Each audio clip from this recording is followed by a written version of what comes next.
on reçoit la puissance? Dans le jeûne, dans la prière, mais surtout dans le désert.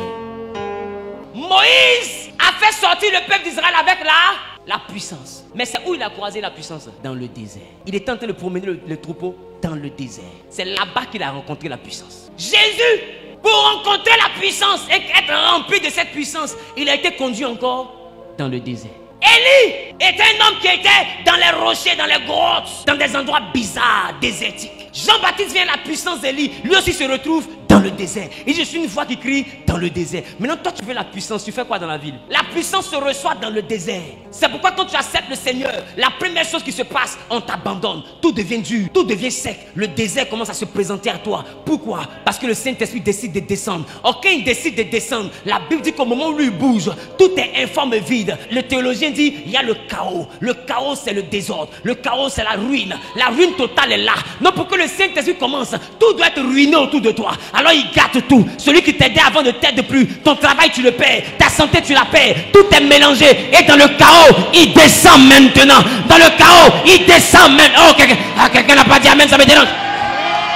Dans le chaos, il descend maintenant. Pendant que tu souffres, lui descend. Pendant que tu pleures, lui descend. Pendant que tu gémis, lui descend. Pendant que tu pleures, lui descend. Pendant que tu es triste, lui descend. Dans le chaos, il descend. Le Saint-Esprit ne descend pas dans la joie. Il descend dans les pleurs. Il descend dans les gémissements. Il descend dans la privation. Il descend dans la faim. Il descend dans la prière. Il descend dans les veillées. Tout le monde dort. Toi, tu souffres parce que tu ne dors pas la nuit. Tu es devant lui. Père, remplis-moi. Et ce sacrifice fera de toi un fils. Parce que c'est le sacrifice qui bâtit le fils. Je suis en train de dire, aussi longtemps que tu ne rentres pas dans la dimension sacrificielle de la consécration, l'Esprit de Dieu qui fera de toi un fils ne te rencontrera pas. Pour rencontrer le Saint-Esprit, il faut payer le prix. Souvenez-vous, à la Pentecôte, Pierre l'a rencontré. Mais ce Pierre qu'il a rencontré à la Pentecôte, à Gethsémane, il n'a même pas pu payer une offrande d'1 heure de prière. Qui se rappelle de ça? 1 heure. Jésus est revenu et dit, mais Pierre, tu n'as même pas pu prier une seule heure.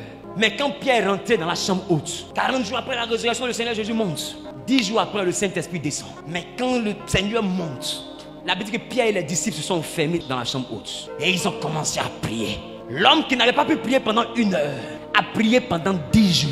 Il a payé le prix. Il a crié dans ses entrailles. Il a appelé. La Bible dit que c'est par l'Esprit de Dieu que nous avons le pouvoir de crier Abba Père. Il a appelé le Père. Et la Bible dit, au 10e jour, il s'est fait entendre comme un tonnerre, le bruit impétueux, comme un vent. Un vent est descendu et des langues semblables à des langues de feu a rempli le lieu où il se tenait. Et la Bible déclare qu'il fut rempli du Saint-Esprit. Tu veux être rempli du Saint-Esprit? Arrête de beaucoup manger, arrête de beaucoup dormir, arrête de beaucoup t'amuser, arrête de beaucoup causer. Rentre dans la prière, rentre dans la consécration. On ne reçoit pas la puissance dans la plaisanterie. Tu as des heures sur les réseaux sociaux, tu n'as même pas 3 heures de prière par jour.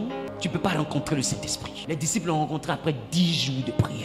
La puissance demande un prix. Sois prêt à payer le prix. Parce que le combat face auquel tu te trouves dans la famille n'est pas simple. L'affaire là dépasse ta force. Il te faut une autre puissance. Sinon tu vas rester dans des promesses qui ne vont pas s'accomplir. Ton Dieu t'aime, il veut changer le cours de ton histoire.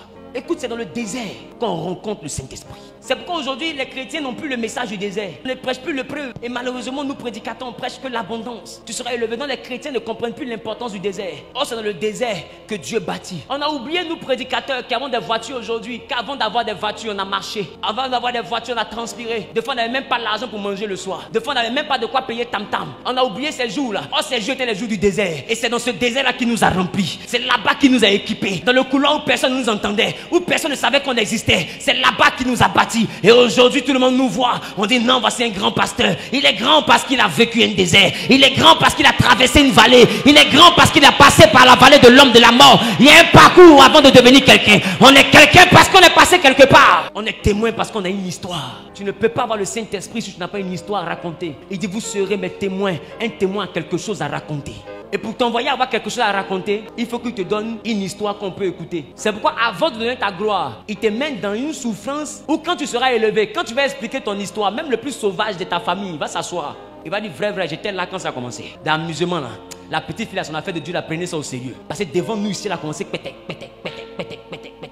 On n'a jamais pensé que c'est chez elle, on allait venir prendre crédit aujourd'hui. On n'a pas pensé à ça. Son Dieu là, il est vivant. Alors elle devient un témoin de la plénitude du Saint-Esprit. Mais c'est dans la souffrance. N'aie pas peur du désert. C'est pourquoi je t'ai dit, loue ton Dieu. N'aie pas peur de la souffrance. Peu importe ce que tu traverses, loue Dieu. Et quand tu jeûnes, demande au Saint-Esprit, remplis-moi.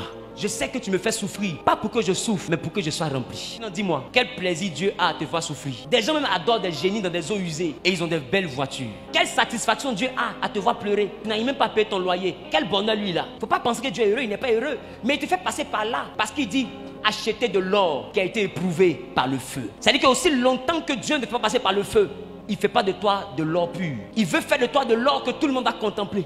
Mais pour que l'or devienne beau, il passe d'abord par le feu. Ce feu-là, c'est l'épreuve. N'aie pas peur de la souffrance. Ce que tu traverses aujourd'hui, cette souffrance n'est pas la mort. Beaucoup de ceux que tu vois aujourd'hui élevés dans les nations, même dans le ministère, partout. C'est pareil, tu les vois à la télévision. Si tu t'approches d'eux, que tu leur demandes tu es quitté où, ils vont bien t'expliquer. Et tu vas comprendre que le bonheur, là, c'est venu après. La bénédiction de l'Éternel est suivie d'aucun chagrin. Suivi, ça veut dire après. Ça veut dire que si elle n'est pas suivie, c'est qu'elle est précédée. Dieu envoie la bénédiction à être précédée de chagrin. Parce qu'il s'assure que tu vives tout le chagrin avant de te bénir. Parce que quand il te bénit, il n'y a plus de chagrin après. Il faut être prêt à vivre la croix avant la gloire. Parce que nous sommes dans la croix rose. Nous ne sommes pas dans la rose croix. Dans la rose croix, on te donne le bonheur et tu finis à la croix. Dans la croix rose, tu commences par le désert et tu finis dans la rose. Je dis à quelqu'un qui est en train de m'écouter, notre Dieu ne tient pas compte du commencement, mais il dit la fin d'une chose vaut mieux que son commencement. Tu as commencé dans le salon de quelqu'un, c'est pas grave, cherche le Saint-Esprit. Tu as commencé dans la douche de quelqu'un, c'est pas grave. Dans la cuisine de quelqu'un, c'est pas grave. Tu dors dehors, c'est pas grave. Tu n'as pas de quoi te nourrir, c'est pas grave. La fin vaut mieux que le commencement. De toute façon, ça commence, c'est pas comme ça va s'achever. Un jour, tu vas oublier. Comme la femme qui a enfanté, elle a souffert sur le lit,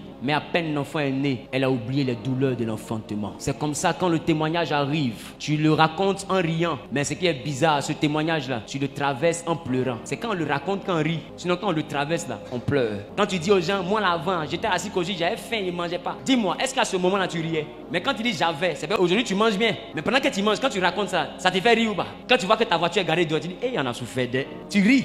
Mais le jour où la galère était là, est-ce que ça faisait rire? Quand on traverse ce témoignage, ça fait pleurer. Mais quand on le raconte, ça fait rire. Donc il faut comprendre. On souffre parce que notre enfant va venir au monde. On l'appellera Isaac. Ce qui signifie il rit. Parce qu'à la fin de ta souffrance, Dieu permet toujours que tu puisses commencer à rire. Je dis à quelqu'un, après ce programme, le Saint-Esprit rentrera dans ta vie et il t'enverra à rire. Il t'enverra à connaître le bonheur. Il te donnera la joie parfaite. Il te communiquera la puissance. Et le Saint-Esprit survenant sur toi. Et tu seras son témoin. Quelqu'un dit Saint-Esprit descend dans ma vie.